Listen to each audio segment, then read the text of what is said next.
All right, welcome in art peeps. Today I am super excited. We are getting into our clay unit, one of my favorites of the year. So we are doing clay vessels. Clay vessels is gonna be our project. So let's get into this. I got a whole bunch of stuff that I'm gonna be talking about, a whole bunch of tools and just stuff going on in here. And then for this project, it'll be a little bit more like a 2 or 3 part series, a little bit longer, but it'll definitely be worth it at the end.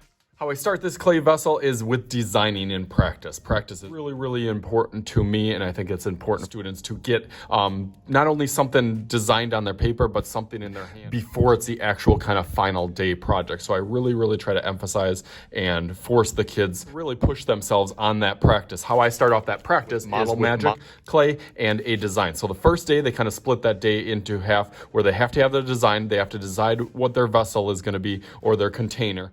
And then they have to kind of sculpt and build that with just some model magic stuff they will be not taking home. They just kind of put it back in a bag and then we use it for the next class. Their vessel or container, we start talking about thinking about what the word vessel and container kind of means or thinks of. So in the simplest form, it has to be a vessel. It can contain something. It can be really simple. It can be simple shapes or simple things like a cup or a bowl or a plate.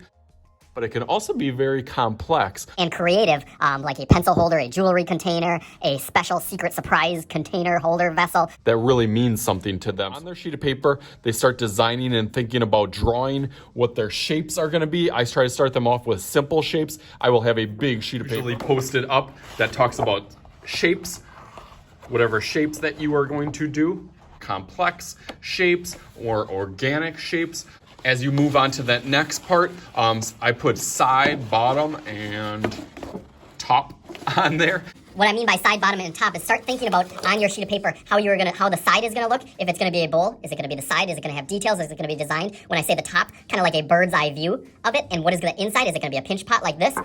Is it gonna be a coil pot like this that has different coils on it? And maybe a pinch pot in the bottom. Maybe it's a cup, but you're doing a coil on the inside, or maybe you're doing like a slab build where it's kind of slabs put together, almost like a house construction. I've had ones like that. So that's where it goes down with design and then build. What kind of build is it gonna be? Slab, pinch, or coil? I'll post that. Just a reminder, and I give them usually about 10 or 15 minutes.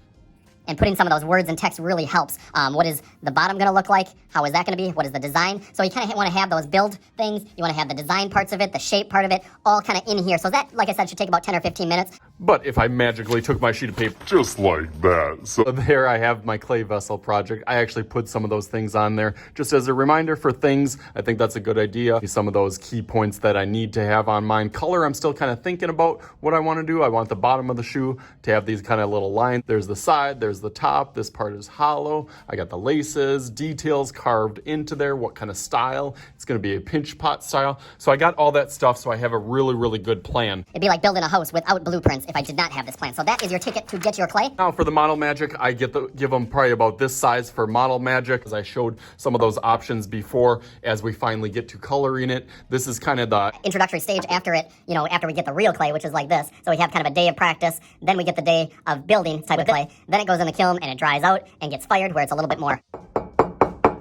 rock hard like this, but then it isn't even done. Then we still need to make the paint on here as it gets kind of glossy and fancy like this. So there's all sorts of different ideas that some people have. Some people like kind of like the plate style of doing different patterns and shapes on here. Try to get an idea of having, and at least I have something in my hand that's 3D. Even though I have a good style on my picture, I still got to figure out how I'm going to take this flat 2D picture into something 3D. Now I can try to get that style of maybe a pinch pot kind of turning into a shoe, and how I'm going to make that work. And sometimes you get to this point and you're like, I don't know how this is ever going to work. So I don't want to do this. I want to scrap it and do something else. Need to do the practice day, because sometimes you just learn that 2D and 3D are totally different. You got to think something else. But I think I can do something like this. Keep in mind, you can't just have a solid piece.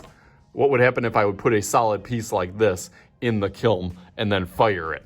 It would explode, and not would it only explode this one, it would kind of ruin all the other ones that are around by it. So it has to have some sort of puncture or hole inside of it. So that's why I think this would be a good strategy. Probably with the real clay, it would be easier for a tool like this to kind of scrape on the inside of something like that. I could also make this in kind of 2 pieces and then put those 2 pieces together. So I could do like the top, part of the shoe. I could construct it like a pinch pot kind of style and get that shape really, really good. And then I can almost cut out this section and get some of those ideas by just having the clay in my hand. It kind of already starts thinking and turning my brain and seeing where my mind is going. So that's a bunch of ideas that I can just play with on that first day. And then we are on to the second day where I actually get out my real clay. Everybody will get a piece like this, and then their ticket to get that is, again, their sheet of paper on here. So then this is all for part 1. Part 2 will be down in the description below, where we will start to get more in depth on this project. But as always, thank you for watching. My name is Mr. Shooty. This is Mr. Shooty's Art Channel. We will talk to you guys later.